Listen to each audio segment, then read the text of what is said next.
September the 19th, God's victory. Then the Lord said to Gideon, "By the 300 men who lapped will I save you." After the Midianites' overthrowing, the tidings spread swiftly far and wide that Israel's God had again fought for his people. No words can describe the terror of the surrounding nations when they learned what simple means had prevailed against the power and skill of a bold, warlike race. Wherever the news spread, all felt that the victory must be ascribed to God alone.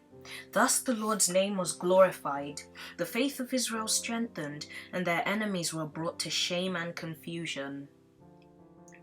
It isn't safe for God's people to adopt the maxims and customs of the ungodly.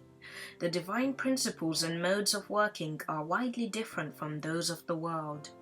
The history of nations represents no such victories as the conquest of Jericho or the overthrow of the Midianites.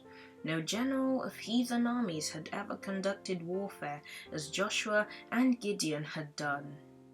These victories teach the great lesson that the only sure ground of success is the help of God, working with human effort. Those who trust their own wisdom and their own skill will surely be disappointed. The only safe course in all the plans and purposes of life is to preserve the simplicity of faith.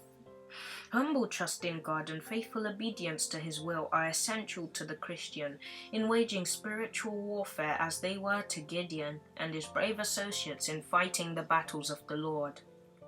God's commands must be implicitly obeyed, irrespective of the world's opinion. This lesson should not be disregarded by those who occupy positions of responsibility among their fellow men. All should earnestly improve every religious privilege and inquire of God daily to learn His will. The life and words of Christ must be diligently studied and His instructions cheerfully obeyed.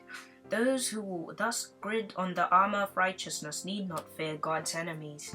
They may be assured of the presence and protection of the Lord's captain's host. The Lord is willing to give His people a precious experience. He would teach them to submit their judgment and their will implicitly to Him.